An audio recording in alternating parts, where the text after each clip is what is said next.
we get started, I just have to apologize. There's so much noise going on today. I think somebody in the neighborhood's doing some major construction. I've been waiting for them to stop so I can film, and it just doesn't stop long enough. So we're just gonna make do with the noise, but again, so sorry about that.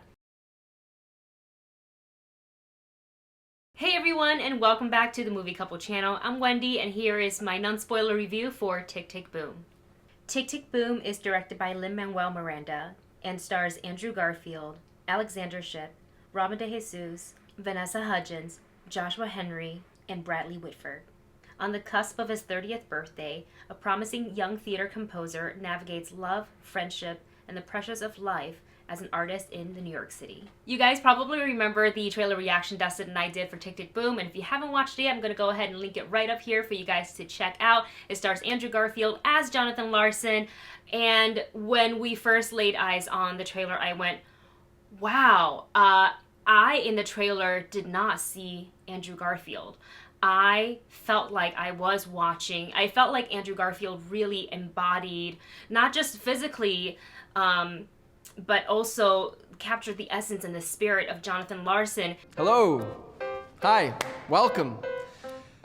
I'm Jonathan Larson. And I can say, after watching this film, I really on screen, Andrew Garfield disappeared for me, and I felt like I was watching Jonathan Larson. It's so great because if you are into musicals and theaters, you probably have heard of Rent, which is created by Jonathan Larson, and unfortunately he passed away right before it was able to preview off-Broadway, and so he never got to see it preview. He never got to see what it hit, a phenomenon it has become. Rent is actually one of the few musicals I remember that really kind of got me going. I kind of want to get into more of the musical theater stuff, which I did for a little while. Anyways, I digress. Jonathan Larson did not only create Rent, but he also created Tick, Tick, Boom, which is technically a one-man rock monologue, as he would put it. I believe, and please let me know if this is incorrect in the comments, but I believe he, later on, it was kind of reimagined, refashioned, still based on, obviously, his songs and his, one-man rock monologue, but I think it was later refashioned sort of into a 3-act production. So this movie, being Lin-Manuel Miranda's directorial debut, which is like hard to believe because he's achieved so much, but here we are with Lin-Manuel Miranda at the helm for this film. If there's anybody who was going to make a musical adaptation, like musical 2-screen adaptation, Lin-Manuel Miranda is the person I would trust in this. We saw what John M. Chu was able to do with In the Heights, and we know that Lin was very much involved in that, but this one, it's all Lin, and he just understood what was going to work pulling it from stage and what was going to need a little bit of a transformation, but keeping the essence of the music and the story of Tick, Tick, Boom. So in the story, we essentially follow Andrew Garfield as Jonathan Larson, right at the beginning, kind of talking about hearing the tick, tick, tick, like the seconds on the clock counting, and sort of like maybe he's running out of time, maybe he needs to hurry up and get to the next thing. And what Jonathan Larson wants and what Andrew portrayed in the film was that he was on the cusp of his 30th birthday. He's living in New York City. He's an aspiring writer, composer, and he's so talented, but it's taking him years to write this one show, and he keeps going back to, Stephen Sondheim, which in the film is played by Bradley Whitford fantastically.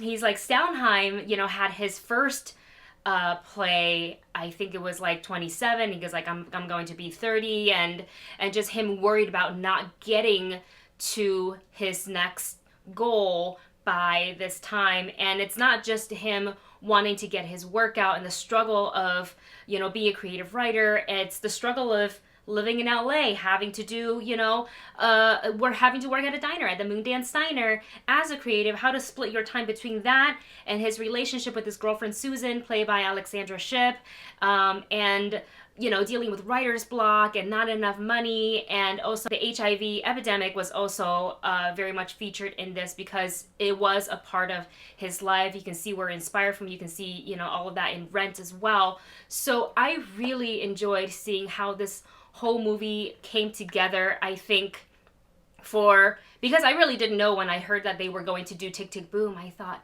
how can they adapt this to make it make sense for a film? Because were they going to do it like one man monologue, Andrew Garfield at the piano and things like that, and they really was able to combine everything and tell just the whole story. You follow the whole journey. You're going to laugh.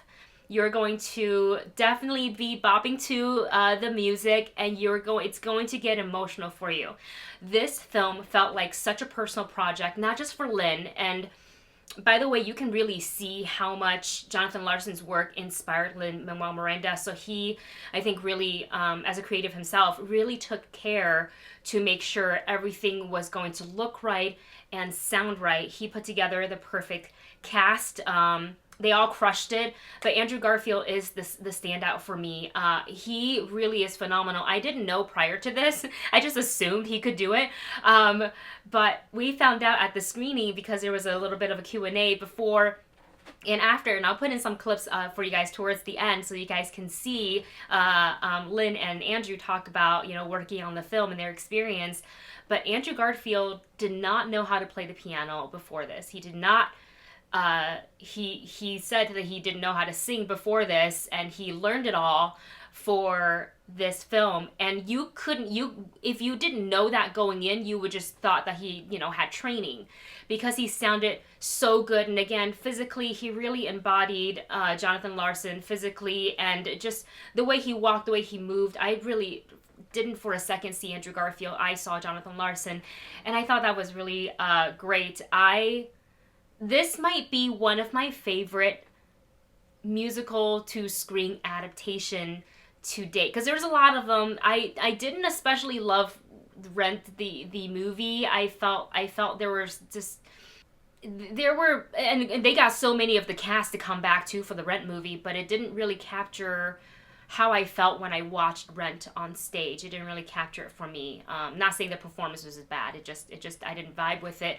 But this one, beginning to end, I was completely engaged. So, and don't worry if you don't know the music of Tick, Tick, Boom. If you want to obviously do research and check out some video clips that you can find of Jonathan Larson. There's very few out there. I think there's one of him performing 3090.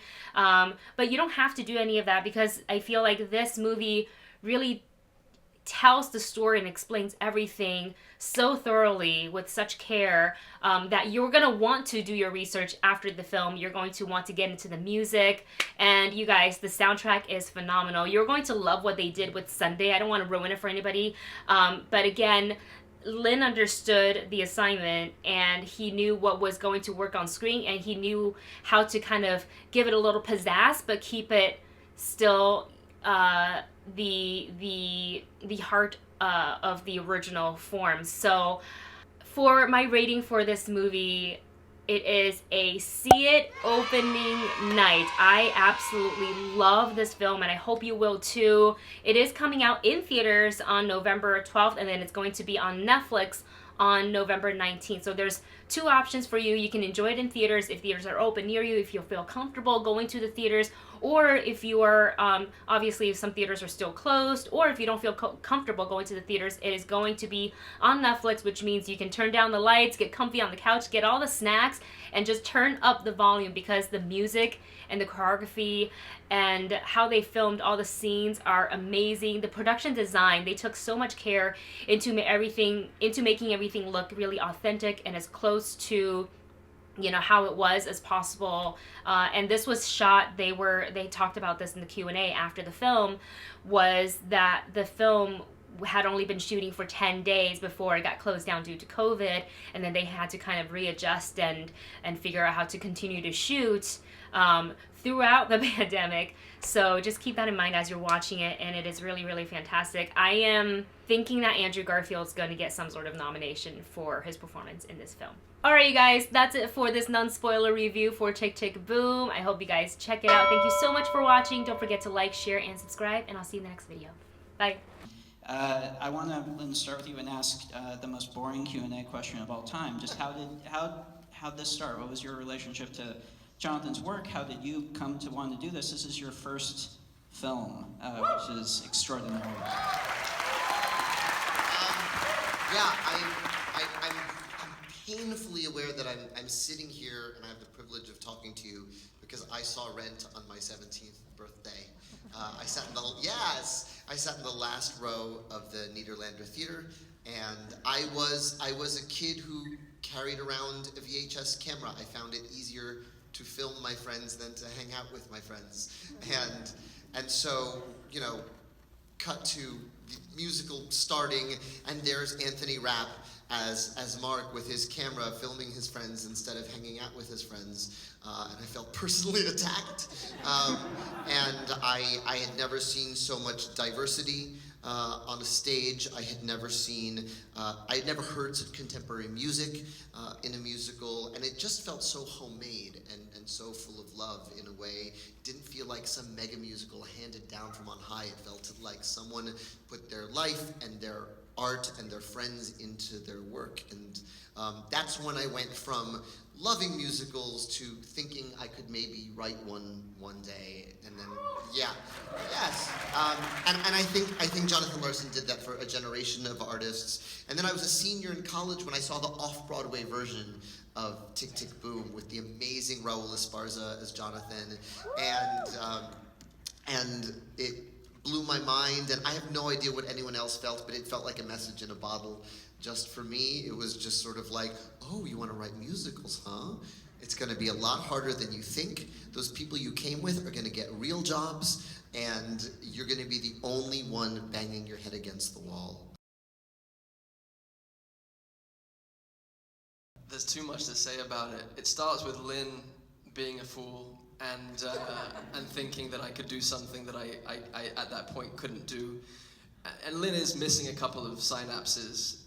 He has the ability to have a confidence, a kind of a 3-year-old's diving towards a pool of fire and knows somehow that he's not going to be singed, and it was contagious for all of us. And I remember him coming up to me one day after he heard me sing a phrase of 3090. He'd snuck in the back with me and Kurt Crowley, and we were rehearsing 3090 for the first time in the rehearsal room, and he had snuck in, and we did one phrase, and then his shoe came flying past my face, and it felt loving, and he screams at me, "Andrew Garfield, you can sing," and then he comes up to me very quietly and he says, "Whoever gave you the idea that there are certain things that you couldn't do, I would like to sit them down and have a stern word with them."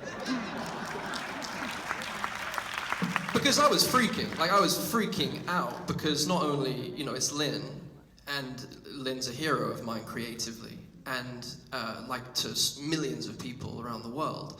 And for me, it's like he asked me to do something, it's a yes, and then I figure out how to do it. And I had the time and the space, and then I had the support of these thoroughbred fucking musical theater racehorses.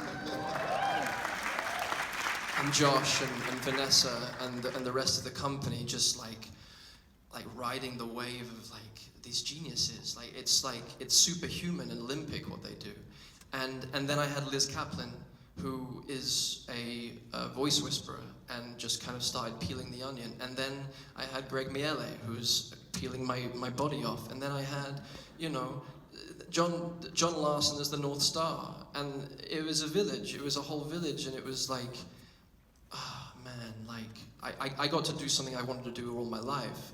And I got to learn how to do it through Jonathan Larson's song.